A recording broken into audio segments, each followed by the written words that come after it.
How you like that? You gon' like that? Like that? Hello વિદ્યાર્થીઓ, કેમ છો? મજામાં છો?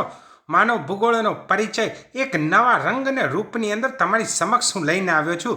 માનવ ભૂગોળનો પરિચય તમે અહીં આગળ જુઓ છો કે આપણે પેલી જે સંધિ છૂટી પાડીએ ને તે રીતે કે માનવ ભૂગોળ એટલે એવું કહેવામાં આવ્યું કે માનવ વત્તા ભૂગોળ, એટલે કે ભૂગોળ જે આપણે 11મા ધોરણમાં ભણી ગયા કે જેની અંદર પૃથ્વી વિશેનું વર્ણન એવું આવતું હતું, બરોબર ને. હવે 12મા ધોરણમાં આપણે આવ્યા એટલે એ પૃથ્વી વિશેના વર્ણનની સાથે માનવ આવી ગયું, બરોબર ને. અને આ ધોરણ 12ની અંદર આપણે માનવ અને પૃથ્વી એ બંનેનો સંકલિત અભ્યાસ કરવાનો છે અને તેવું જ આપણું પહેલું ચેપ્ટર છે માનવ ભૂગોળ અને તેનો પરિચય. જોઈએ છીએ પૃથ્વીનો ગોળો છે અને માનવી છે, તો જોઈએ છે માનવ ભૂગોળ. હવે તમે એક વસ્તુ ખાસ ધ્યાનમાં રાખજો, બરોબર ને, કે હવે અહીં આગળ માનવ ભૂગોળ એટલે માનવ વત્તા ભૂગોળ. એક બીજી વસ્તુ પણ કહી દઉં કે આ પ્રકરણ એક વિષયની એક ખાસ વાત એવી છે કે બોર્ડની પરીક્ષામાં 5 માર્કનો પ્રશ્ન પૂછાતો નથી. ક્લિયર? પહેલી વાત. બીજી વાત, વિભાગ ડી ની અંદર એક જ પ્રશ્ન એવો છે કે જે સંભવવાદ અને નિશ્ચયવાદ વચ્ચેનો તફાવત આપવાનો છે. એકદમ ક્લિયર આપણ વાત, બરાબર. હવે વાત આખા પાઠની રહી કે કયા કયા કેવી રીતના પ્રશ્નો પૂછાશે. તો 1 માર્ક વિકલ્પનો આવશે, 1 માર્ક ટૂંકા પ્રશ્નનો આવશે અને 2 માર્કનો કોઈક પ્રશ્ન આવી શકે, બરોબર. એટલે આજના વિડીયોમાં તો એવું જ છે કે તમને ટૂંકા પ્રશ્નો જ છે, 7 થી 8 એવા ટૂંકા પ્રશ્નો છે જે તમારે ખાસ ધ્યાનમાં રાખવાના છે. તો શરૂ કરી દઈએ છીએ આજનું. કહીએ કે માનવ ભૂગોળ 1 માર્ક માટેનો આ પહેલો પ્રશ્ન, 1 માર્ક માટેનો, બરોબર છે, કે ભૂગોળ એ પૃથ્વી વિશેનું કેવું વિજ્ઞાન છે, કેવી રીતે અભ્યાસ કરે છે આ વિજ્ઞાનની અંદર. તો પદ્ધતિસરનો અભ્યાસ કરતું વિજ્ઞાન છે. ભૂગોળ એ કેવું વિજ્ઞાન છે? તો પદ્ધતિસરનો અભ્યાસ કરતું વિજ્ઞાન છે. ક્લિયર? 1 માર્ક માટેનો પ્રશ્ન. ચાલો તેના વિશે હવે થોડુંક બીજું કહીએ કે અહીં આગળ પૃથ્વી કીધી છે, ભૂ એટલે કે જમીન, બરોબર ને, અને પૃથ્વી ગોળ છે, ભૂગોળ, બરોબર કે ઓકે. બધા જ પ્રાકૃતિક વિજ્ઞાન તથા સામાજિક વિજ્ઞાનનો યથાર્થ જાળવાનો ઉદ્દેશને ધ્યાનમાં રાખવામાં આવે છે. પ્રકૃતિ એટલે કે કુદરત અને સામાજિક વિજ્ઞાન સમાજ જેની અંદર માનવી છે, તે બંનેના ઉદ્દેશને જાળવી રાખવાનો પ્રયત્ન અહીં આગળ કરવામાં આવે છે. જોઈએ કે ભૂગોળને યથાર્થતાને સમગ્રતાના સમજવામાં સ્વરૂપમાં સમજવાનો પ્રયત્ન કરવામાં આવે છે. ભૂગોળ એ આ બંને વસ્તુને એકદમ સારી રીતે સમજવાનો પ્રયત્ન કરે છે. જોઈએ છે કેવી રીતે. ક્લિયર? કે ભૂગોળ. હવે પાછો બીજો 1 માર્કનો બીજો એક પ્રશ્ન આવી ગયો છે, ધ્યાન રાખજો એકદમ. હા ને, મસ્ત તમારા માટે નવી પદ્ધતિથી લઈને આવ્યા છે કે ભૂગોળ અને અંગ્રેજીમાં તો આપણે વાત કરી હતી તેમ કે તેને ભાઈ જીઓગ્રાફી તરીકે ઓળખવામાં આવે છે, બરાબર. અને ભૂગોળનું જ્ઞાન એ 2 અભિગમથી પ્રાપ્ત થાય છે. 2 અભિગમ, 2 પદ્ધતિ છે અભિગમ, બરાબર. એક પદ્ધતિસર એટલે કે સ્ટેપ બાય સ્ટેપ. કેવી રીતે વિદ્યાર્થીઓ? Step by step. યાદ તરત રહી જાય. દેખો મારા એક્સપ્રેશન પણ તમારા લોકોએ જોતા રહેવાના છે, બરાબર છે ઓકે. જોઈએ પદ્ધતિસરના અભિગમના આધારે અને નંબર 2 છે પ્રાદેશિક અભિગમના આધારે. પ્રાદેશિક અભિગમ એટલે શું કહે? માનવીએ કોઈ પણ પ્રદેશ પર જાય, અહીં આગળ આપણો ભારત દેશ છે, અહીં આગળ આ દક્ષિણ આફ્રિકા છે. માનવીએ કોઈ પણ પ્રદેશ પર જાય તો તે પ્રદેશના રહેઠાણ, ત્યાંનો ખોરાક, વસ્ત્રો બધું જ અલગ પડી જાય અને તે રીતે તેનો અભ્યાસ કરવાનો છે આ ભૂગોળની અંદર, બરાબર. એટલે ભૂગોળનું જ્ઞાન કેટલી રીતે પ્રાપ્ત કરી શકાય છે? કયા 2 અભિગમથી? તો એક પદ્ધતિસરનો અભિગમ અને બીજું જે અહીં આપ્યું છે તે પ્રાદેશિક અભિગમની મદદથી જાણી શકાય છે. જોઈએ આગળ કે માનવ ભૂગોળ એટલે શું કહેવાય. જો એક માનવી આ પૃથ્વીને લઈને બેઠા છે. જોઈએ માનવ ભૂગોળ. હવે ગુજરાતીના સર જોડે જો આપણે જઈએ તો એ તરત જ સંધિ છૂટી પાડી દે. કેવી રીતે સંધિ છૂટી પાડે? માનવ વત્તા ભૂગોળ. કેવી રીતે સંધિ છૂટી પાડે? માનવ વત્તા ભૂગોળ, બરોબર. માનવી અને ભૂગોળ. તો જોયો આગળનો જ આપણે 1 માર્કનો પ્રશ્ન તો આપણે જોઈ કાઢ્યો. શું કે તે પદ્ધતિસરના અભિગમની વિશેષ શાખા છે. કોણ ભાઈ? ભૂગોળ, બરોબર છે ને. ચાલો તેમાં આખો પાઠ જેવો ચાલુ થયો ત્યારથી જ બે વસ્તુઓ ખાસ ધ્યાનમાં રાખી છે આપણે લોકોએ. કઈ બે વસ્તુઓ? માનવી અને પ્રકૃતિ. માનવી અને પ્રકૃતિ. તો જુઓ અહીં આગળ, માનવી અને પ્રકૃતિ વચ્ચે સતત પરિવર્તનશીલ પ્રક્રિયાઓથી જે સાંસ્કૃતિક લાક્ષણિકતાઓ ઉદ્ભવે છે, બરાબર. સંસ્કૃતિ બદલાયા કરે છે, માનવી પોતાનો વિકાસ કરે છે પ્રકૃતિના આધીન રહીને, બરાબર. અને તેનો અભ્યાસ કરવામાં આવે છે. શાની અંદર આવો અભ્યાસ કરવામાં આવે છે? માનવ ભૂગોળમાં. એ આપણો પહેલો પાઠ. આખો પાઠ જ્યાં સુધી ચાલશે ને ત્યાં સુધી ફક્ત બે જ વસ્તુઓ છે બેટા. એ પણ કઈ બે વસ્તુઓ? અહીં જોવો છો તે, એક આ માનવ અને બીજું શું છે? ભૂગોળ, એટલે કે પ્રકૃતિ. જોઈએ બેટા, હવે પાછો બીજો 1 માર્ક માટેનો મોસ્ટ આઈએમપી પ્રશ્ન આવી ગયો છે, એકદમ મોસ્ટ આઈએમપી, જે તમને યાદ રહેશે જ. કયો છે?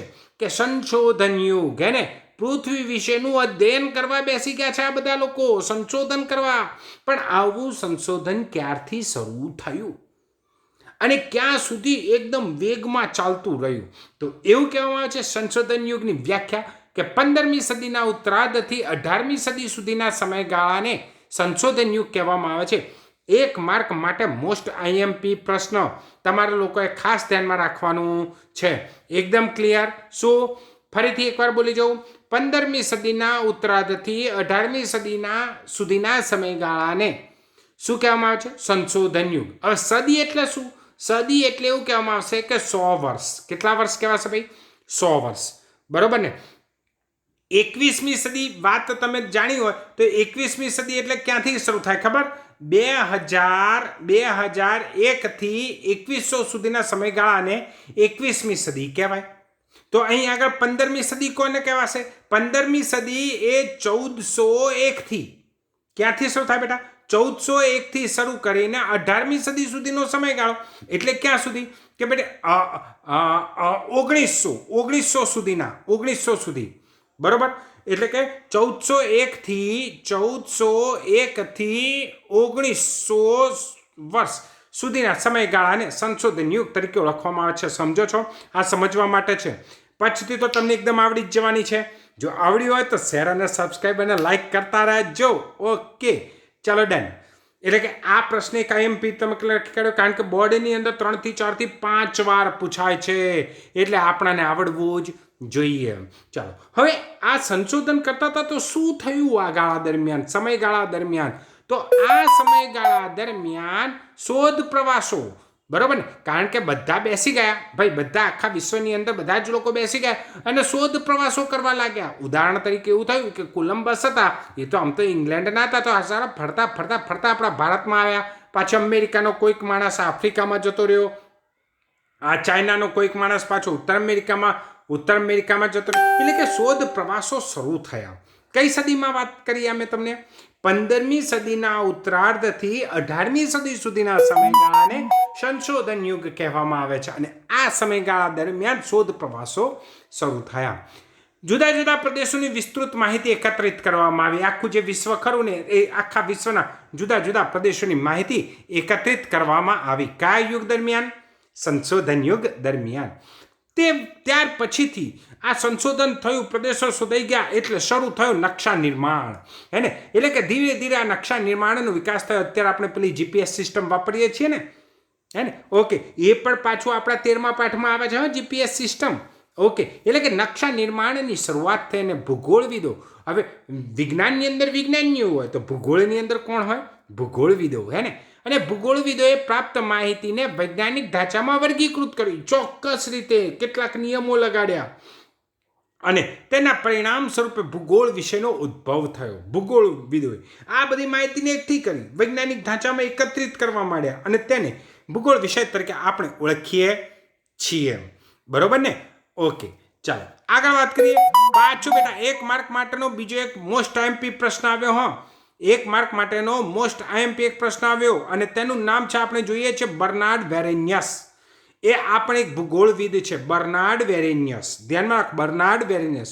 હવે પાછો બીજો 1 માર્કનો સવાલ કેવો પૂછાય છે કે બર્નાર્ડ વેરેનિયસે કયું પુસ્તક લખ્યું? પુસ્તક તો લખેલું છે જિયોગ્રાફિયા જર્નાલિસ. કયું પુસ્તક લખ્યું છે ભાઈ? જિયોગ્રાફિયા જર્નાલિઝ નામનું પુસ્તક લખેલું છે. એકદમ ક્લિયર. જિયોગ્રાફિયા જર્નાલિઝ નામનું પુસ્તક લખેલું છે. બરાબર. હવે બે રીતે કેવી રીતે પ્રશ્ન પૂછાય કે જિયોગ્રાફિયા જર્નાલિઝ પુસ્તક કોણે લખ્યું? તો બર્નાર્ડ વેરેની હશે. અથવા તો એવું પૂછે કે બર્નાર્ડ વેરેની હશે કયું પુસ્તક લખ્યું? તો જિયોગ્રાફિયા જર્નાલિઝ. ગમે છે ને? ઓકે. લાઈવ ક્લાસ જેવું લાગે છે ને? ઓકે, ચાલો. અને આ ભૂગોળમાં તેમણે બે વિભાગો દર્શાવ્યા.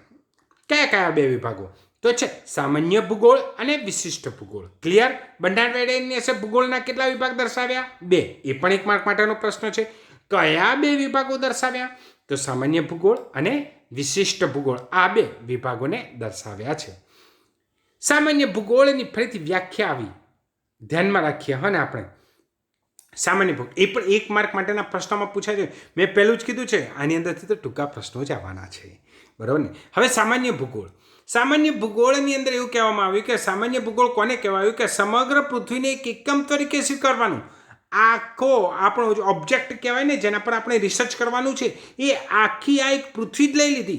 એટલે એવું કીધું કે સમગ્ર પૃથ્વીને એક એકમ તરીકે લઈને સમગ્ર પૃથ્વીને એક એકમ તરીકે સ્વીકારીને તેની લાક્ષણિકતાઓનો અભ્યાસ કરવામાં આવે છે. લાક્ષણિકતાઓ એટલે કે પૃથ્વી ઉપર કેટલા ટકા પાણી છે, ઓકે, નદીઓ કેટલા પ્રમાણમાં છે, ઉચ્ચ પ્રદેશો, પર્વતો, મેદાનો કેટલા પ્રમાણમાં છે, એ તેની લાક્ષણિકતાઓ કહેવાય. એ આ બધું અધ્યયન ક્યાં આગળ કરવામાં આવ્યું? સામાન્ય ભૂગોળમાં. બરાબર. એટલે ફરીથી કહી દઈએ તમને કે સમગ્ર પૃથ્વીને એક એકમ તરીકે સ્વીકારીને તેની લાક્ષણિકતાનો અભ્યાસ કરવામાં આવે છે. ક્યાં? સામાન્ય ભૂગોળમાં. ક્યાં અભ્યાસ કરવામાં આવે છે? સામાન્ય ભૂગોળ. એટલે આ વ્યાખ્યા તમને ક્લિયર થઈ ગઈ. 2 વાર આ બધી જ વસ્તુઓ તમારે લખી કાઢવાની છે ને. જો વિડીયો સારો લાગે તો પાછું કોમેન્ટમાં લખજો થેન્ક યુ સર. બરોબર ને? ઓકે, ચાલો. હવે આપણે બીજી વ્યાખ્યા આવી ગઈ છે અહીં તરત જ સામાન્ય ભૂગોળ. અને બીજી કઈ વ્યાખ્યા ભાઈ? વિશિષ્ટ ભૂગોળ. હવે વિશિષ્ટ ભૂગોળ કેવી રીતે કહેવામાં આવ્યું જોઈએ છે કે જુદા જુદા પ્રદેશો અને ત્યાંના માનવ જીવનનો અભ્યાસ કરવામાં આવે છે.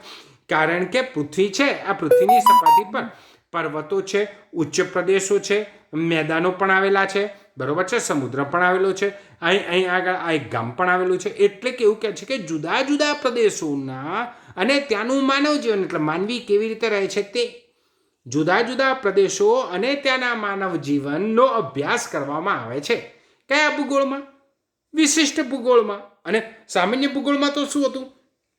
સમગ્ર પૃથ્વીને એક એકમ તરીકે ગણીને તેની લાક્ષણિકતાનો અભ્યાસ કરવામાં આવે તો તેને સામાન્ય ભૂગોળ કહેવામાં આવ્યું. અને હવે શું કહેવામાં આવ્યું? વિશિષ્ટ ભૂગોળ. ક્લિયર? ઓકે, ચાલો જોઈએ છીએ કે પૃથ્વી પર માનવ જીવનનો ક્રમશઃ વિકાસ થયો. વાત તો ખરી છે ને બેટા કે જેમ જેમ જેમ જેમ સમય જતો ગયો ને તેમ તેમ માનવી તો બુદ્ધિશાળી હતો. એટલે કે એણે શું કર્યું? એણે એવું કર્યું કે પોતાના વિકાસ કરવા માટે તેણે કુદરતનો ઉપયોગ કર્યો, પ્રકૃતિનો ઉપયોગ કર્યો અને તેણે પોતાની મૂળભૂત જરૂરિયાતો. આ પણ પાછો 1 માર્કનો પ્રશ્ન છે કે માનવીની મૂળભૂત જરૂરિયાતો કઈ છે? એ તો તમને ખબર છે 9મા 10માની અંદર. કઈ છે ભાઈ માનવીની મૂળભૂત જરૂરિયાતો? માનવીની મૂળભૂત જરૂરિયાતો છે ખોરાક, વસ્ત્ર અને રહેઠાણ. વસ્ત્રની જગ્યાએ આપણે પોશાક પણ કહીએ છીએ, હે ને? ખોરાક, પોશાક અને રહેઠાણ વગેરે કુદરતી પરિબળો પર અસર કરે છે. ક્લિયર થાય છે ને વસ્તુ આ તમને? આ વાત આગળ કરીએ છીએ તે પ્રમાણે કે માનવ ભૂગોળ અને માનવીય કુદરતી પરિબળો. હવે માનવ અને ભૂગોળનું અધ્યયન થયું. માનવીએ પોતાના વસવાટ માટે ઊંચી બિલ્ડિંગો અહીં આગળ બાંધી દીધી. અહીં આગળ આ ઊંચી બિલ્ડિંગો બાંધી દીધેલી છે, પરંતુ તેનો વધારો થતો ગયો અને તેના કારણે કુદરતી આફતોનું પ્રમાણ વધી ગયું. એટલે શું થયું કે માનવ ભૂગોળમાં માનવી અને કુદરતી પરિબળોની પરસ્પર થતી અસરોનો અભ્યાસ કરવામાં આવે છે. પરસ્પર થતી. ઓકે. અને ભાઈ હમણાં પણ કેટલા બધા વાવાઝોડા આવ્યા હતા, સુનામી આવે છે. બરોબર ને? દરિયાની અંદર ઊંચી લહેર ઉઠે છે, ભવંડર આવે છે. આ બધું શું છે? આ બધાનો અભ્યાસ આપણા માનવ ભૂગોળમાં કરવામાં આવે છે. બરોબર ને? ઓકે, જોઈએ આગળ વસ્તુ જોઈએ. પાછો 1 માર્ક માટેનો પ્રશ્ન આવ્યો કે માનવ ભૂગોળમાં કેન્દ્ર સ્થાને કોણ છે? જોઈએ, જો તમે અહીં આગળ શબ્દ જ કહી આપે છે માનવ ભૂગોળમાં કેન્દ્ર સ્થાને કોણ છે. તો માનવ ભૂગોળમાં કેન્દ્ર સ્થાને તો કોણ હશે ભાઈ? માનવી જ હશે ને? ઓકે, આ પણ 1 માર્ક માટેનો પ્રશ્ન છે. વિકલ્પોમાં જ્યારે પણ તમે પેપર જોશો ને ત્યારે તમે 100% યાદ કરશો. અને યાદ કરવા માટે પાછું તમારે નીચે બેલ આઇકોન આપેલું જ છે. ઓકે, ચાલો બીજું વાત મુદ્દો કરીએ ભાઈ. બીજો 1 માર્કનો એવો મોટો પ્રશ્ન આવી ગયો છે ભાઈ કે માનવીના નિવાસસ્થાનના વિસ્તારના આધારે તેની પ્રવૃત્તિઓ નક્કી કરવામાં આવે છે. માનવીના નિવાસસ્થાનના કારણે રણ પ્રદેશમાં રહેતા હોય, ટુંડ્ર પ્રદેશમાં રહેતા હોય, બરોબર, પર્વતીય પ્રદેશો, ઉચ્ચ પ્રદેશોમાં રહેતા હોય અને તેના કારણે તેમની પ્રવૃત્તિઓ નક્કી થાય છે. ઉદાહરણ તરીકે જોઈએ અહીં આગળ મેદાની પ્રદેશ એટલે કે જમીન કેવી? એકદમ ફળદ્રુપ. એટલે મેદાની પ્રદેશમાં વસતો માનવી એ કઈ પ્રવૃત્તિ વધારે કરે છે? ખેત પ્રવૃત્તિ પ્રમાણમાં વધારે કરે છે. ક્લિયર થયું? ચાલો તો પછી મને કહેજો કે જંગલમાં નિવાસ કરતો માનવી, જંગલમાં જે માણસ રહેતો હોય તે શું કરતો હશે? તો જંગલમાં મળતી પેદાશો એકઠી કરે છે. કોણ? જંગલમાં રહેતો માનવી. કારણ કે તમે અહીં જોઈ શકો છો, બરાબર ને, કે જંગલમાં રહેતો માનવી જંગલની પેદાશો એકઠી કરે છે. તો આ જે ભાઈ છે જંગલમાંથી વાંસ કાપી લાયા, વાંસ કાપીને તેમાંથી ટોપલા, ટોપલી ને બધું બનાવે છે, બરોબર ને, લાકડા કાપી લાવે છે બળતણ માટે. આ બધું ક્યાં આગળ થાય છે? આ બધું ક્યાં આગળ થાય છે? જંગલમાં જો લોકો માનવી રહેતો હોય તો. પછી મુદ્દો સમુદ્ર કિનારે વસતો માનવી. તો સમુદ્ર કિનારે મુખ્ય ખોરાક તો આપણે 9મા 10મામાં ભણી ગયા ને બેટા, માછલી. એટલે કે કઈ પ્રવૃત્તિ કરતા હશે? મત્સ્યની પ્રવૃત્તિ વિશેષ કરે છે. ક્યાં આગળ રહેતો માનવી? સમુદ્ર કિનારે રહેતો. એટલે કે એવું કીધું કે દરેક જગ્યાએ પૃથ્વીના દરેક ક્ષેત્રમાં જ્યાં જ્યાં માનવી જેવી રીતે રહે છે તેવી રીતે ત્યાં તેની પ્રવૃત્તિ કરે છે, આર્થિક પ્રવૃત્તિઓ, બરાબર. એટલે કે એવું કીધું કે આ રીતે માનવી અને પર્યાવરણ વચ્ચે આંતરસંબંધોથી, આંતરસંબંધો એટલે શું કે બેટા? એકબીજા સાથે જોડાઈને, બરાબર, કે ઉદ્ભવતી આંતરસંબંધોથી ઉદ્ભવતી પ્રવૃત્તિ દ્વારા ભૂગોળના અભ્યાસનું ક્ષેત્ર તૈયાર થયું છે. બધી જ જગ્યાએ એક સરખા હોત તો કંઈ બધા એ અભ્યાસ કરવા માટે જતા ના, બરાબર ને. એટલે કે દરેક જગ્યાએ પૃથ્વીની સપાટી પર દરેક જગ્યાએ તેનું સ્થાન, ત્યાંની જમીન, ત્યાંની પ્રકૃતિ અલગ અલગ છે. કીધું મેં તમને કે પર્વત છે, ઉચ્ચ પ્રદેશ છે, મેદાન છે, એટલે ત્યાં પ્રવૃત્તિઓ પણ કેવી કેવી હશે ભાઈ? અલગ અલગ હશે. અને તેને જ ભૂગોળનો અભ્યાસ ક્ષેત્ર તરીકે ઓળખવામાં આવે છે. છેલ્લો મુદ્દો આવ્યો છે હવે કે વેરેનિયસ, બર્નાર્ડ વેરેનિયસે કયું પુસ્તક લખ્યું? ફટાફટ કોમેન્ટમાં લખજો મને. બર્નાર્ડ વેરેનિયસે કયું પુસ્તક લખ્યું? ઓકે, એ તમે મને કોમેન્ટમાં કહેશો. જેટલા લોકો આ વિડીયો જોવે ને એ બધા જ મને કહેજો, બરાબર. વેરેનિયસે આ બાબતને ધ્યાનમાં રાખીને તેને 3 પેટા વિભાગમાં વર્ગીકૃત કર્યું. 3 પેટા વિભાગમાં. જોજો, આ 3 પેટા વિભાગ પણ 2 માર્કના પ્રશ્નમાં પૂછાય છે. 2 માર્કના. કેવી રીતે યાદ રાખશું? નંબર 1 તમને એકવાર હું મોઢે બોલી જાઉં. શું કહે છે? ખગોળ વિષયક લાક્ષણિકતાઓ. નંબર 2 સ્થળીય લાક્ષણિકતાઓ. અને આ નંબર 3 છે માનવીય લાક્ષણિકતાઓ. કેવી રીતે યાદ રાખીશું? ખગોળ એટલે આપણે ધારો કે હું અહીંયા આગળ ઊભો છું તો હું ઉપર જોઈશ. ઉપર એટલે ક્યાં? અવકાશમાં, બરાબર. એટલે તેને ખગોળ કહેવામાં આવે. એટલે ખગોળ વિષયક લાક્ષણિકતાઓ, બરાબર. નંબર 2 યાદ રાખવા માટે છે. હવે હું આ જમીન પર જોઉં કે જ્યાં આગળ આપણે બેઠા છીએ તે, તો એને કઈ લાક્ષણિકતાઓ કહેવાશે? સ્થળીય લાક્ષણિકતાઓ કહેવાશે. કઈ લાક્ષણિકતા કહેવાશે? સ્થળીય લાક્ષણિકતાઓ. અને નંબર 3 આ બધું કોણ જોવે છે? આપણે કોણ છીએ? આપણે કોણ છીએ? માનવી છીએ. ક્લિયર ને? એટલે કે માનવીય લાક્ષણિકતાઓ. જુઓ, ફરીથી હું રિપીટ કરી દઉં.